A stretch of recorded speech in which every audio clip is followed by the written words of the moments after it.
Hi hello friends, இந்த வீடியோவில் நம்ம பார்க்க போகிற ரெசிபி என்னென்னா இடித்த மசாலா நண்டு ரசம் தான் பார்க்க போகிறோம் ஃப்ரெண்ட்ஸ்.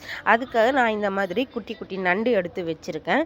இப்போ இந்த பனி சீசனில் எல்லாருக்குமே கோல்டாக இருக்கும், ஸோ இரும்பல் இருக்கும், எல்லாமே இருக்கும். ஸோ அந்த மாதிரி இருக்கும்போது நீங்கள் இந்த மாதிரி நண்டில் ரசமோ சூப்போ வச்சு குடிச்சிங்கன்னா இரும்பல் சளி எல்லாமே சரியாயிடும் ஃப்ரெண்ட்ஸ். நான் கழுவி இந்த மாதிரி எடுத்திருக்கேன் நண்டை. இப்போது அஞ்சரை பெட்டியிலேருந்து ஒரு ஸ்பூன் அளவுக்கு சீரகம், ஒரு ஸ்பூன் அளவுக்கு மிளகு, 3 பல்லு பூண்டு, ஒரு 4 பல்லு வெங்காயம், சின்ன வெங்காயம் எடுத்து இந்த மாதிரி நல்லா நசுக்கி ஒன்றும் பதியும் வரா மாதிரி இடித்து எடுத்துக்கோங்க. நான் பாருங்கள் இந்த மாதிரி இடித்து எடுத்துக்கிட்டேன். எடுத்ததுக்கப்புறமா ஒரு ஜாரில் நம்ம க்ளீன் பண்ணி வச்சுருந்த நண்டு அதில் போட்டு நல்லா அரைச்சி எடுத்துக்கோங்க ஃப்ரெண்ட்ஸ். அரைச்சி எடுத்ததுக்கப்புறமா இந்த மாதிரி ஒரு ஒரு ஒரு பவுலில் வடிகட்டி எடுத்து அந்த நம்ம அரைச்சி வச்ச நண்டை அதில் ஊற்றி நல்லா அந்த சிப்பி அந்த இதெல்லாம் தனியாக வர அளவுக்கு எடுத்து நல்லா வடிகட்டி எடுத்துக்கோங்க. நல்லா வடிகட்டி எடுத்ததுக்கப்புறமா ஒரு பவுலில் எலுமிச்சைப்பழம் சைஸ் அளவுக்கு புளி எடுத்து தண்ணி ஊற்றி ஊற வச்சுக்கோங்க. இது ஒரு சைடு ஊறட்டும். இப்போ நம்ம அடுப்பில் ஒரு சின்ன பாத்திரம் எடுத்து வச்சுக்கிறேன். அந்த பாத்திரம் நல்லா சூடானதுக்கப்புறமா தேவையான எண்ணெயை நான் ஊற்றிக்கிறேன். எண்ணெயை ஊற்றுனதுக்கப்புறமா எண்ணெய் நல்லா காயட்டும்.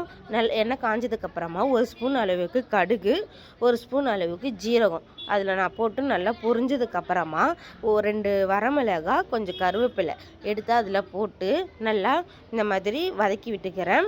வதக்கினதுக்கப்புறமா நம்ம ஒன்றும் பதியமாக அரைச்சி வச்ச மசாலாவை எடுத்து அதில் போட்டுக்கோங்க. போட்டுட்டு நல்லா அதையும் நல்லா வதக்கி விட்டுக்கோங்க. வதக்கினதுக்கப்புறமா ஒரு பழமான தக்காளி சாறை பிழிஞ்சு விட்டுட்டு அந்த தக்காளியுமே இந்த மாதிரி கையாலேயே நசுக்கி அதில் போட்டுருங்க. நான் போட்டுட்டேன் பாருங்கள். போட்டதுக்கப்புறம் அதை நல்லா வதக்கி விட்டுக்கோங்க. வதக்கி விட்டதுக்கப்புறமா நான் ஊற வச்ச புளியை வடிகட்டி எடுத்து அதுலேயும் சேர்த்துக்கிறேன்.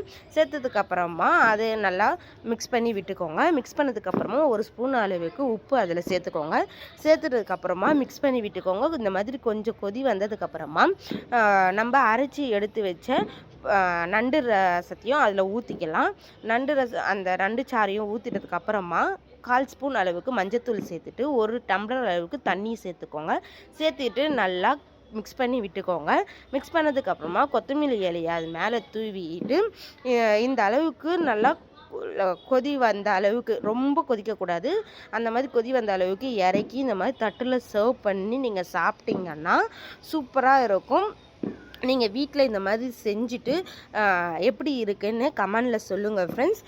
அதோடு நான் நண்டு தொக்கும் நான் செஞ்சுருக்கேன். இந்த நண்டு தொக்கோட ரெசிபி நான் நெக்ஸ்ட் வீடியோவில் உங்களுக்கு நான் சொல்கிறேன். நீங்கள் இந்த மாதிரி செஞ்சுட்டு ட்ரை பண்ணி பார்த்துட்டு எனக்கு சொல்லுங்கள்.